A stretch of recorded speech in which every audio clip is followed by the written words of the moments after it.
prices, maybe the temperatures, And perhaps? by this time tomorrow, you won't even recognize the weather around here. It's Oh, going to change so man. dramatically. So let's enjoy the beauty while we can. I want to first tonight start with a great picture sent in using Report It from our Leslie Graff. She was at Chehaw State Park, and she saw the beautiful colors out there in East Alabama. Maybe you have a picture you'd like to share. Use Report It at CBS42.com to share your pictures with us, and who knows, you may see them on the news. Let's take a live look outside over the Magic City. The sun just setting within the past 15 minutes, and it is beautiful out there. The lights twinkling, that's because the air is still pretty dry. And as we work our way into the next couple of days, we're going to see a big dramatic change. Take a look at the cold weather that's coming in. I'm talking about freezing cold mornings, Wednesday morning, Thursday morning. Friday won't be as freezing cold, but it'll still be pretty chilly with temperatures of 40 degrees. And by the way, the records for Wednesday and Thursday are in the low 20s. I don't think we'll break those records, though. We could come pretty close to challenging them, but they're well below the normal this time of year of 44 degrees. So a big change is heading our way, and you can see where that cold air is. It's up across the northern plains and the Great Lakes, 24 Minneapolis, 27 Des Moines, 29 Chicago, and that brutal cold air mass is going to push all the way down into the south, all the way into northern Florida, and possibly even parts of the Texas Gulf Coast. They're bracing for upper 30s the next couple of nights. For us right now, 58 Birmingham, 55 Gadsden, off to the west, Hamilton's at 58, and down in Tuscaloosa there at 63. That's after hitting a high today here in Birmingham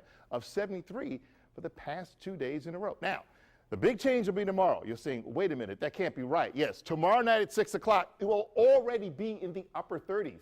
And it's going to get even colder. You see that white line? That's the freeze line. It races across the state. So we've got maybe 4 to 5 to 6 hours of below freezing temperatures. So it's going to be a hard freeze. And we're waking up to 26 in Coleman by Wednesday morning, 24 Anniston, 27 T-Town, same for Hamilton, 25 Rockford, 28 chilly degrees in Alex City. And it doesn't get much warmer on Wednesday. We're only going to be in the mid-40s by lunchtime, and we should stay below 50 degrees for most of the day on Wednesday. As far as any kind of rain, snow, well, there are some light showers with the front as it pushes out across the Ohio River Valley, but I don't see much in the way of snow. And once this air mass gets here tomorrow, we'll see an increase in clouds, a big push of wind, but that's about it. Maybe a sprinkle, but no snow or ice is expected. So for tonight, a chilly night, clear, dry, lows drop into the mid-40s. Tomorrow, you'll notice those clouds moving in. It gets windy and cold very quickly.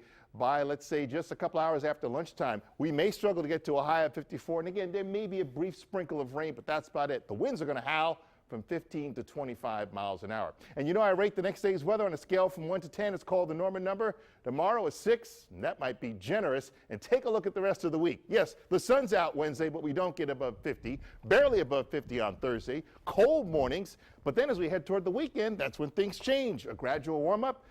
And unfortunately, it looks like it could be kind of a soggy weekend for us here. Showers developing late Friday and maybe not quitting until early Monday. Well, are you afraid to speak in public? Well, this morning, I was helping some young people overcome that. They're finalists of the Boys and Girls Club of Central Alabama's Teen of the Year.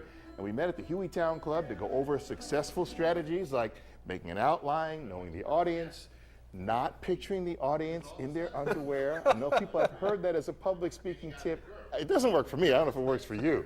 But one thing I told them is make eye contact around the room. Don't just stand there like a robot, but engage the audience. They were really appreciative, and we had a good time. I always look for the smiling face in the room. That's right. What happens if there's not one? You have to imagine. Make them smile. There you go. All right, good deal, Gene. Thank you. A.G. McCarron.